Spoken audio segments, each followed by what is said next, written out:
Hi all, ഈ വീഡിയോയിൽ കോൺസ്റ്റിറ്റ്യൂഷൻ്റെ ക്ലാസ്സാണ് നമ്മൾ നോക്കുന്നത്.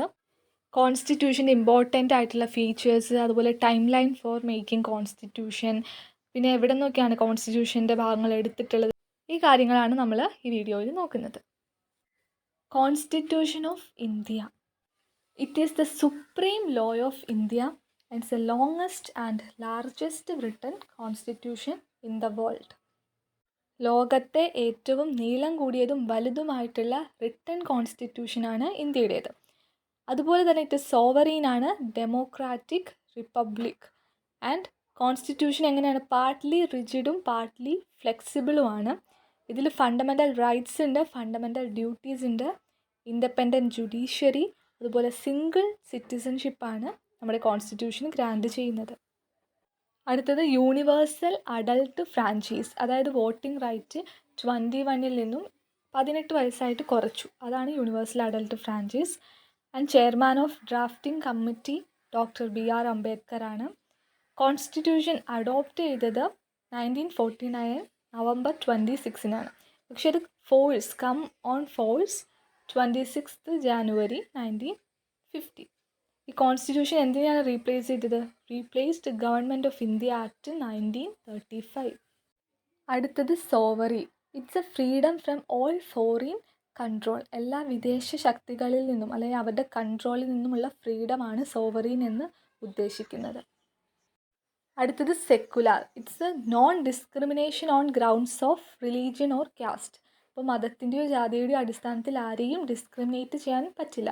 അതാണ് സെക്കുലാർ നേഷൻ എന്നുകൊണ്ട് ഉദ്ദേശിക്കുന്നത്. അടുത്തത് socialist. Eliminating inequalities in the basis of income, status, living standard. Then idea of constituent assembly for India is put forward by MN Roy. അപ്പോൾ കോൺസ്റ്റിറ്റ്യൂവൻ്റ് അസംബ്ലി എന്നുള്ള ഒരു ഐഡിയ മുന്നോട്ട് വെച്ചത് MN റോയ് ആണ്. അടുത്തത് time line of constitutional formation, അതായത് constitution form ചെയ്ത കുറച്ച് പ്രത്യേക ദിവസങ്ങൾ, ഇമ്പോർട്ടൻറ്റ് ഡേയ്സ് ഏതൊക്കെയാണെന്ന് നോക്കാം. 1946 December 6 formation of constituent assembly according to French proclamation. Constituent അസംബ്ലിയുടെ ഫോർമേഷനാണ് 1946 December 9 first meeting held in constitutional hall. Okay, അപ്പോൾ ആദ്യത്തെ മീറ്റിംഗ് നടക്കുന്നു. അത് ഫസ്റ്റ് ആദ്യമായി അഡ്രസ്സ് ചെയ്തത് ആചാര്യ JB കൃപലാനിയാണ്. And temporary chairman Sachchidananda Sinha and advisor BN Rao. Then 1946 December 11 appointed Rajendra Prasad as its president. Then HC Mukherjee vice president and BN Rao legal advisor. And constituent അസംബ്ലിയിൽ 17 വിമനും അതുപോലെ 17 മലയാളീസുമായിരുന്നു ഉണ്ടായിരുന്നത്. 1946 December 13 an objective resolution was presented by Jawaharlal Nehru. ഇതാണ് പിന്നീട് preamble of our കോൺസ്റ്റിറ്റ്യൂഷനായിട്ട് മാറിയിട്ടുള്ളത്. 1947 January 22 objective resolution adopt ചെയ്തു. 1947 July 22 national flag adopt ചെയ്തത്. 1947 August 15 India independence ആഘോഷിക്കുന്നത്. അപ്പോൾ 1947 August 29 drafting committee doctor BR അംബേദ്കറിനെ ചെയർമാനായിട്ട് അപ്പോയിൻറ്റ് ചെയ്യുന്നു. അതുപോലെ വേറെ 6 മെമ്പേഴ്സ് കൂടി ഉണ്ടായിരുന്നു. ഇനി 1949 November 26 കോൺസ്റ്റിറ്റ്യൂഷൻ അഡോപ്റ്റ് ചെയ്യുന്നു. 1950 January 24 last meeting of constituent assembly നടക്കുന്നത്.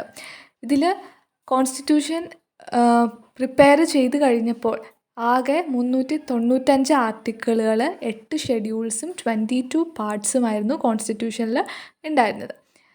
പിന്നെ ആ ദിവസം തന്നെ 1950 January 24 തന്നെയാണ് നാഷണൽ ആന്തവും നാഷണൽ സോങ്ങും അഡോപ്റ്റ് ചെയ്യുന്നത്. 1950 January 26 constitution came into force. കോൺസ്റ്റിറ്റ്യൂഷന് വേണ്ടി നമ്മൾ ടോട്ടൽ എടുത്തിട്ടുള്ള ടൈം എന്ന് പറയുന്നത് 2 years 11 months ആൻഡ് 18 days ആണ്.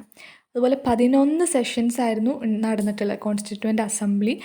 ഏകദേശം 64 lakh rupees ചിലവായിട്ടുണ്ട്.